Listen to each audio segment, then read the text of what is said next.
नमस्कार, आपके साथ मैं हूं सुमेरा खान। मैं इस वक्त बिहार में मौजूद हूं, पटना में मौजूद हूं, क्योंकि बिहार में इस वक्त चुनाव हैं। लेकिन वोटिंग से पहले ही बिहार के चुनाव में पाकिस्तान की एंट्री हो चुकी है। शशि थरूर के बयान को लेकर बीजेपी कांग्रेस को घेर रही है, तो कांग्रेस भी उसी अंदाज में बीजेपी को पुरानी बातें याद दिला रही है। लेकिन पाकिस्तान में क्या होने वाला है? पाकिस्तान में क्या जमहूरियत को एक बार फिर कत्ल किया जाने वाला है? क्या इसको लेकर एक बड़ी साजिश बनाई जा रही है, जिसकी तारीख भी मुकर्रर कर दी गई है? तारीख मुकर्रर की गई है 25 अक्टूबर। इससे जुड़े कुछ सवाल हैं जरूर जो हमारे सामने हैं। 25 अक्टूबर को पाकिस्तान में क्या होने वाला है? क्या पाकिस्तान में 13 साल पुराना इतिहास एक बार फिर दोहराया जाने वाला है? पाकिस्तान में क्या किसी बड़े नेता की हत्या होने वाली है? ये सवाल सुनने में अजीब जरूर लगेंगे, लेकिन यही सच्चाई है। पाकिस्तान में जमहूरियत को कत्ल करने के लिए एक बार फिर बड़ी साजिश रची जा रही है। लेकिन बड़ा सवाल यह है कि इस साजिश का सूत्रधार कौन है? इस साजिश को क्यों अंजाम दिया जाने वाला है? इस साजिश के निशाने पर कौन कौन है और इससे हमें, हमारे देश को क्या फर्क पड़ता है? इन सभी सवालों के जवाब आपको इस सुपर एक्सक्लूसिव और सनसनीखेज रिपोर्ट में देखने को मिलेंगे।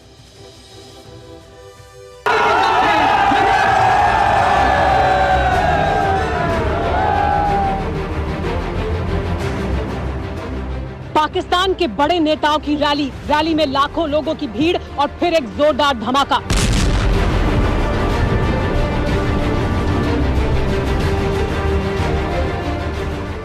तेरह साल पहले पाकिस्तान की तारीख का सबसे खौफनाक चेहरा दुनिया ने देखा।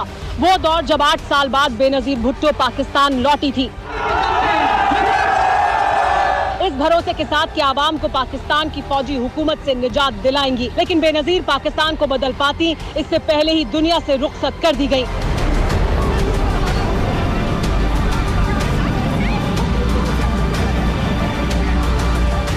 बेनजीर की हत्या को करीब 13 साल हो चुके हैं, लेकिन पाकिस्तान में एक बार फिर इसी तरह की खौफनाक साजिश तैयार कर दी गई है।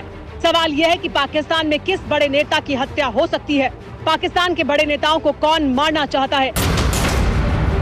इन सवालों का जवाब जानने के लिए पाकिस्तान के अखबारों में छपी इस हेडलाइन को देखिए, जिसके मुताबिक पाकिस्तान में एक बड़ा हमला होने वाला है। इस हमले में पाकिस्तान के किसी बड़े नेता को निशाना बनाया जा सकता है।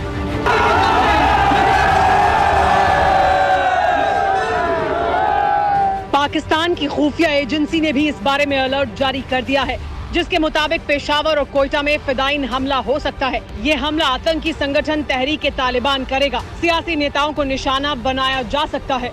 इतना ही नहीं, खबर ये भी है कि हमला 25 अक्टूबर को हो सकता है। पाकिस्तान में सियासी खून खराबा कोई नई बात नहीं है। पिछले 73 साल के दौरान पाकिस्तान में कई राजनेताओं की सरेआम हत्या कर दी गई। कई को तख्ता पलट के बाद फौजी जनरलों ने फांसी पर लटका दिया। बड़ा सवाल यह है कि क्या इस बार भी इस बड़ी साजिश के पीछे फौज है? इतना ही नहीं, खबर यह भी है कि हमला 25 अक्टूबर को हो सकता है। इन सवालों का जवाब ये तस्वीरें हैं। पाकिस्तान में फौज के खिलाफ बगावत हो चुकी है।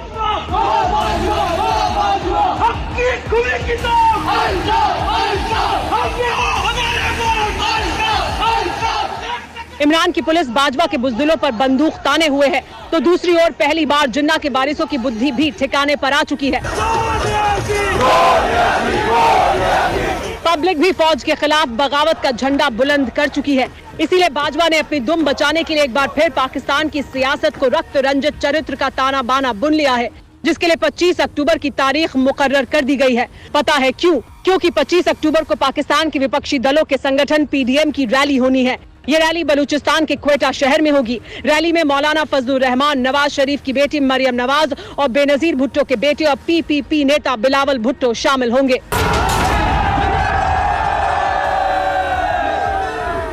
PDM यानी पाकिस्तान डेमोक्रेटिक मोर्चा ने दिसंबर तक इमरान की सल्तनत को उखाड़ फेंकने का ऐलान किया है, जिसके लिए पूरे पाकिस्तान में रैलियां हो रही हैं।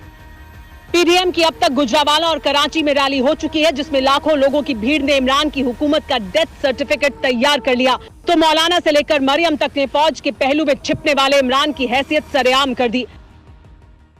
जब तुमसे तुम्हारी नाकामियों के बारे में पूछा जाता है, तुम्हारी नालायकी के बारे में पूछा जाता है, तुम्हारी नाअहली के बारे में पूछा जाता है, तो जल्दी से जाके फौज के पीछे छुप जाते हो, जल्दी से जाके फौज की वर्दी की पनाह ले लेते हो।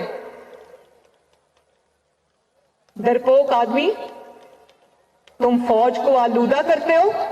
जनरल बाजवा को फोन किया कि मैं हार रहा हूं, मुझे जितवा दो, तो बाजवा साहब ने जितवा दिया। गोनियाजी गोनियाजी गोनियाजी गोनियाजी गोनियाजी तेजाबी तकरीरों वाला कट्टर मजहबी मौलाना सियासी सियारों की चालाक चौकड़ी के साथ मैदान पॉलिटिकल लीग में उतरा है। इरादे बुलंद है, टारगेट पर जिद्दी जनरल है। जनरल के हाथों की कठपुतली है, इसीलिए बाजवा ने एक और बेनजीर कांड करने का ब्लूप्रिंट तैयार कर लिया है, जिसका कॉन्ट्रैक्ट अपने दहशतगर्दों की जमात को दे दिया है।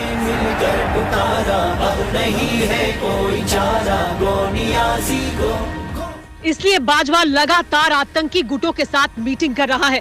ऐसी ही एक बैठक 18 अक्टूबर को रावलपिंडी में आर्मी हेडक्वार्टर में हुई, जिसमें ISI चीफ फैज हमीद और DG ISPR भी मौजूद थे।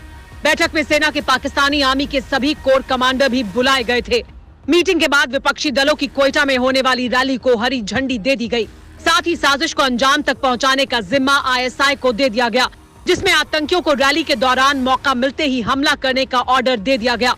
सूत्रों के मुताबिक रैली से पहले भी हमला किया जा सकता है, तो वहीं रैली के दौरान मौलाना फजलुर रहमान, मरियम नवाज, बिलावल भुट्टो या फिर तीनों को टारगेट किया जा सकता है। रैली के दौरान फिदाइन हमला भी हो सकता है, लेकिन बाजवा की साजिश इससे भी खौफनाक है। पाकिस्तान के 73 साल के इतिहास के दौरान 35 साल तक फौजी हुकूमत रही है पाकिस्तान में। याहिया खान, अयूब खान, जियाउल हक और फिर परवेज मुशर्रफ जमहूरियत का गला घोट कर ही वो सत्ता पर काबिज हुए। क्या इस बार बाजवा भी कुछ इसी तरह का बड़ा प्लान कर रहे हैं? जमाना जानता है कि इमरान खान की हैसियत बाजवा की कठपुतली से ज्यादा नहीं है। बाजवा ने इमरान को ही वजीर आजम की गद्दी पर बैठाया। यूं तो इसमें कोई नई बात नहीं है, लेकिन पाकिस्तान में सियासी दलों से लेकर आवाम तक पहली बार फौज के खिलाफ हो चुकी है। इसलिए बाजवा बौखलाया हुआ है। विरोधियों की बगावत को बारूद के जोर पर खत्म कर बाजवा ने खुद इस्लामाबाद की गद्दी पर बैठने की साजिश तैयार कर ली है। सियासी नेताओं को निशाना बनाने की साजिश का जिम्मा ISI को दिया गया है। हमले के लिए टाइगर फोर्स का इस्तेमाल किया जा सकता है। वैसे तो पाकिस्तान ने टाइगर फोर्स कोरोना के लिए बनाई है, लेकिन ये सिर्फ दिखावा है। असल में इस फोर्स में जैश और हिजबुल के दहशतगर्द भर्ती किए गए हैं। कोयटा की रैली में इन्हीं आतंकियों से हमले की साजिश है।